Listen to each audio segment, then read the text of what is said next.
Hey Rob, how's it going? Hi, Jim. Going well. How are you doing? I'm doing well.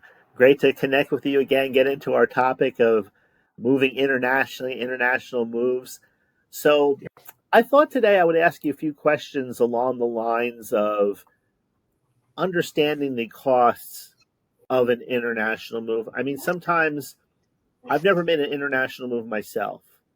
So, if you would have asked me, I don't know, 2 years ago, what goes into the cost. In my mind, I'm thinking how far it is, maybe from LA to Mexico or Panama or the UK or wherever. I'm thinking distance.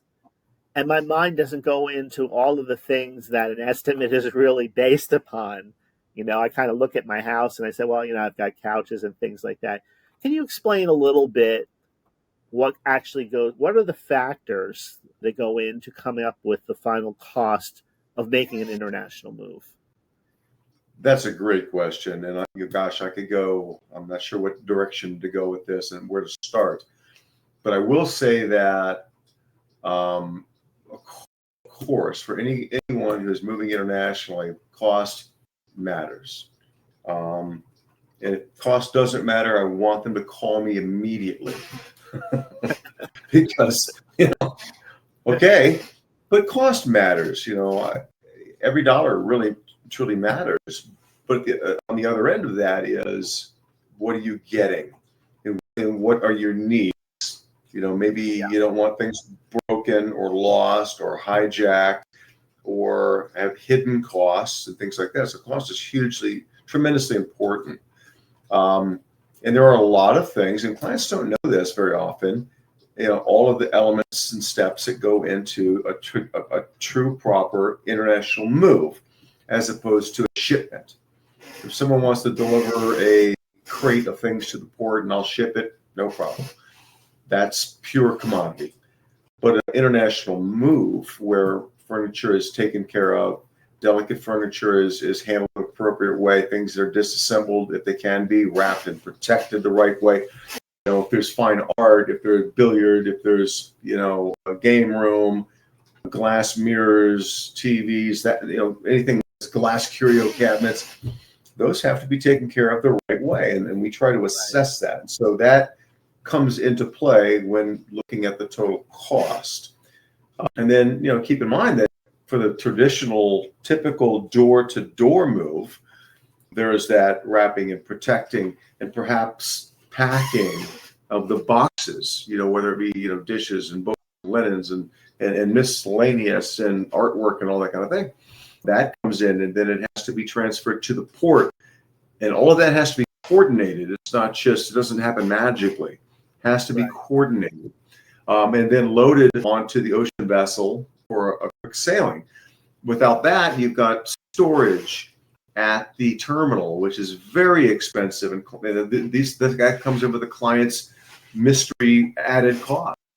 So it all has to be worked out. And then you got the shipping, we have to clear customs, and then coordinate the delivery to the destination location.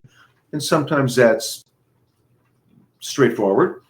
Sometimes it's not. I mean, sometimes in a lot of the European countries, there's what kind of truck can even go down that road, that sort of thing. So all of these pieces come into play and coming up with the price. And what I try to do, and I think what all of us here try to do, is come up with the most accurate, transparent, genuine price that is as low as possible and no lower. I mean, that's sort of the big thing. Now, if I said, Rob, one of the factors for me is time. Ship is going to be too slow. It's going to take too long. I'm going to need to do air freight.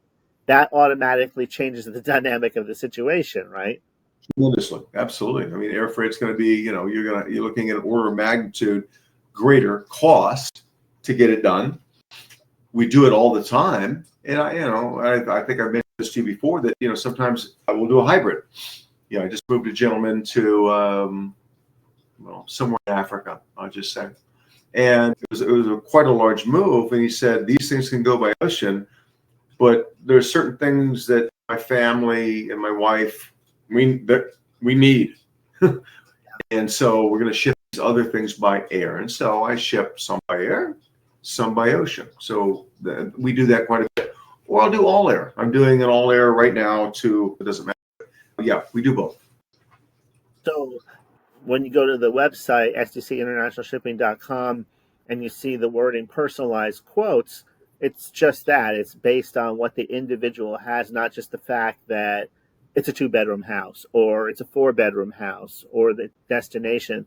It's all the little intricate issues that go into the move that we were just talking about. Exactly. So, someone says I have a 2-bedroom house, someone else might come and say, oh, 2-bedroom house is a 20-foot container, and that's the lowest possible price, but it's not legitimate. It's like staying at the Four Seasons in wherever, as low as $39 a night. It's not. It's probably not. You want to stay there, in the summer on a weekend. Oh, it's totally different. So we really just we try not to operate that way. I try not to operate that way. I want to, really understand what someone's doing. I love to get the big picture just to start, and then understand the details. So the quote is correct. It really is correct. That's a smart way to operate. It's beneficial for everybody. Now, SDC does have experts on each specific location. In other words, somebody understands the ins and outs of customs in Germany, or the other little issues like that, maybe questions about visas. I know there's plenty of resources for those online, but the individual who is making the move is paired with somebody who understands that location basically inside out, right? Absolutely. So when, we or I, whoever connects with a client for an international move, we would bring into the fold an expert, a logistics and support expert for that region, that is going to get involved and become really the primary point of contact at that point. But this is going to be paperwork we need, some information that we need, that sort of thing, so that come time, which is going to be weeks in the future, the shipment arrives at the port, whether it be air or ocean, that everything is smooth. And we understand. And so at the end of the day, we happen to be I'm sorry, I've got a call coming in here that I'm not going to accept. That's one of those calls where if you can pick up the phone, you will. Yeah, I will, but this was internal. I can call them back. Sorry, Emily. But at the end of the day, we're going to be the customs clearance. We are going to clear customs. Our team is going to clear customs for the client, typically in a door-to-door situation. If it's door to port, that's a whole different thing. Yeah. Sometimes clients say, just sit at the port. We'll take, and I have one right now. You get it to the port. I'll handle everything else. Okay. You're the customs clearance person. Interesting.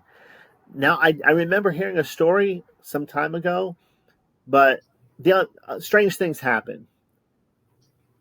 The shipment gets to the port at the destination country, and suddenly you find out that the apartment, the house, whatever, is not ready to receive the shipment yet. Something happened, a pipe broke, somebody lost something. It's not going to happen that day. SDC does have emergency storage solutions to take care of that, right? Oh, it's not even emergency. Well, yes, emergency if that were to come up. But typically, we're going to know a lot of our clients, many, half or more, don't, at the time of shipment, at the origination point, whether it be New York or Los Angeles or Miami or Atlanta or Chicago, it doesn't matter. They don't have an address at the destination, but they know it's in the Manila area or somewhere in Paris or around London or Glasgow. And that's fine. As long as we've got a general idea, we can quote accurately. And sometimes they'll say, because the boat's going to be on the water for quite some time. Yeah. And they're like, we still don't, it's getting close to the port. We're in communication, of course. And they say, we still don't have an address. Can you store it? Of course. We'll just store it. We have storage everywhere. And so we'll say, okay, here's how much storage is. There's a handling fee because we have to offload it. And ultimately, eventually, we have to re-onload it to deliver it. And there's a weekly cost per volume. We do it at cost. We do it at pretty much cost, essentially cost, not exactly. But it's really economical. And so, yeah, that's absolutely the solution. And I've had clients I never say, would have guessed that people wouldn't have their destination. I would think that would have been the first thing they would have had their address of where they're actually going to. But I can understand if, especially corporate moves, maybe some things aren't, completely in place yet, but they're going to make sure, even if that person has to be in a hotel for a week, that they're taken care of. Yeah. Yeah, on corporate moves. So in personal, non-corporate moves, typically, they're like, I'm closing on a house, but haven't closed. And different countries have different rules in terms of closing, and we get in the weeds there. And so by the time everything gets there, it's like, yep, it's handled. Or, hey, the closing got delayed because of X, Y, and Z. So I need you to store it. That can happen. And then sometimes it's a corporate move where I'm going for 2 to 3 months, up to 3 months in corporate housing, where it's a furnished place. I don't have a place yet. So but I want to ship it now because I'm gone. I'm leaving I moved out. I want it shipped. Yeah. But I might be in corporate housing for 90 days or whatever. And so if need be, can you quote me on storage as well? Sure. No problem. Yeah. Rob, that's good information. Every time I talk to you, I learn something different. Imagine if we talked every day. That's good. That's good. Yeah. Well, we'll put your number up on the screen as always. And that was just great information. I appreciate your time. So do you have a busy rest of the day? Oh yeah, we're busy. Like every day. It seems like, busy is a good thing, but sometimes it's you got to be on top of your calendar. Yeah, this is the moving season for sure. So it is. Once it starts warming up in the northern hemisphere, it's moving season. Yes. Yeah. All right, Rob. So then I will reconnect with you next week. Have a great rest of your day. You too. Have a great day, Jim. Good to see you. Good to see you, Rob.